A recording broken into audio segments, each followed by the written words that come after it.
নামাজ লাগবে কি লাগবে না? নামাজ পড়া লাগতো না। একটা সুফি সম্রাট আছিল, ওর নাম হলো দেওয়ান বাগে। ওরে আল্লাহ এমন গজব দিছে, ও বই কোনদিন পায়খানাও করতে পারে নাই। কথা কন না কেন? হইয়া বইরেই করছে, আর বইতে গেল শীত হইয়া বইছে। কথা কর।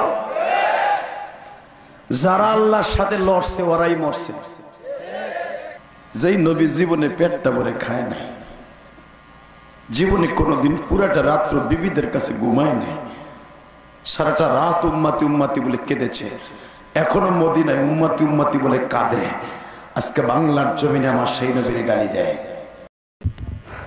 যারা সিলাই তামাম জাহান আল্লাহ বানাইছে, যার নয়নে নয়ন দিলে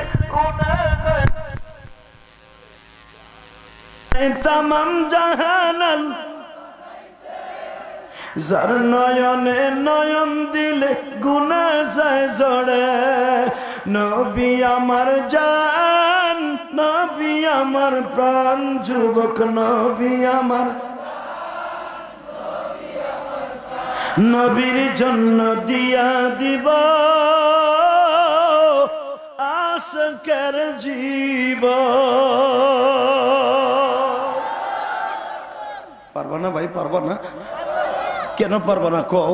জীবনে তোমার নবী জান্নাতের খাবারের প্লেট পাইছে, তাও খায় নাই। তোমার নবীর ফ্যামিলি 2.5 মাস 3 মাস পর্যন্ত কোনো হাড়ি জ্বলতো না। জীবনে কোনোদিন জান্নাতের খাবার জিবরাইল সামনে নিয়ে আসছে, খায় নাই। ওই বান্ধব এখনো মদিনায় কান্দে, তার লাগে তুমি কাঁদবা না? কাঁদবা কার লাগে কও? নবীর ইশকে যাদের চোখ দিয়ে পানি পড়বে, আল্লাহর কসম ওই মানুষটা জাহান্নামে যাবে না। যদি সত্যিকারে ভালোবাসা তোমার অন্তরে থাকে,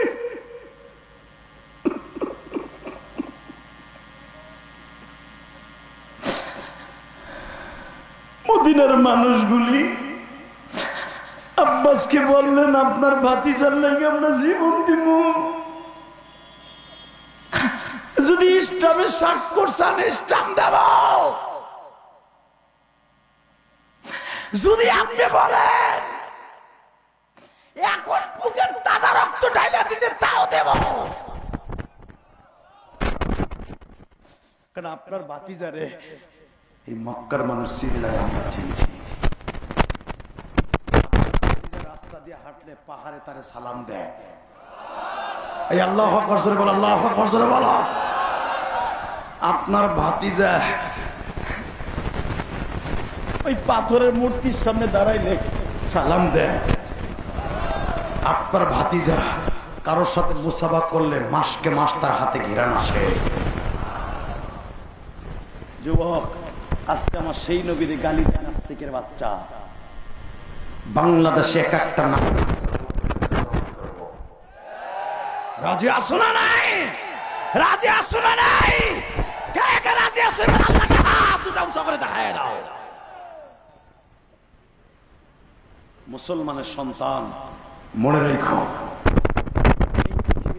নবীর প্রেমিক তারাই যাবে না। আল্লাহু আকবার জোরে বলো তো দেখি। বিশ্বনবী আমাদের সাথে দিয়ে দেন।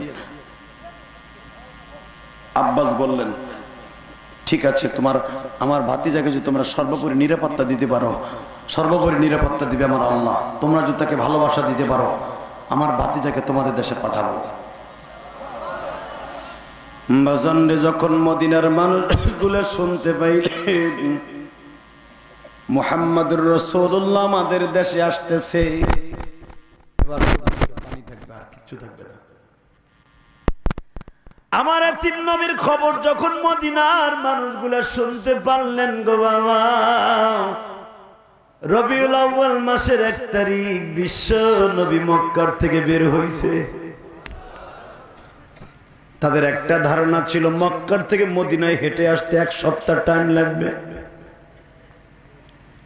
উঠে সওয়ার হয়ে আসতে 1 সপ্তাহ লাগবে, হেঁটে আসলে 10 দিন টাইম লাগবে। ও বাবা,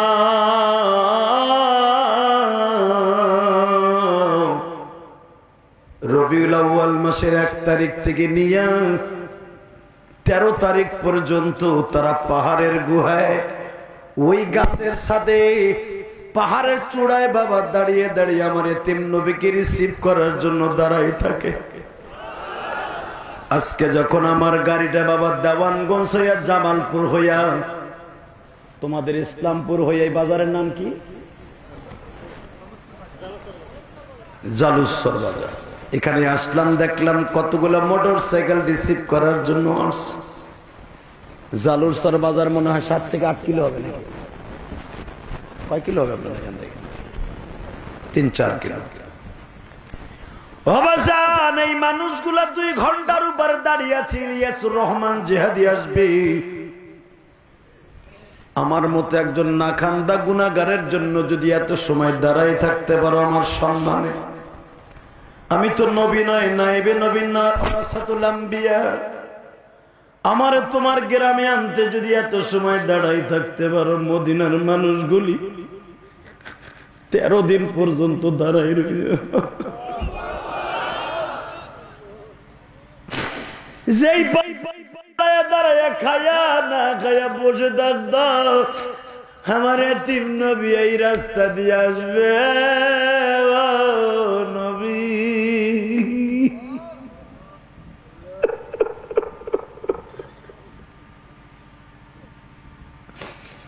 তারে দেখলে ক্ষুধা লাগে,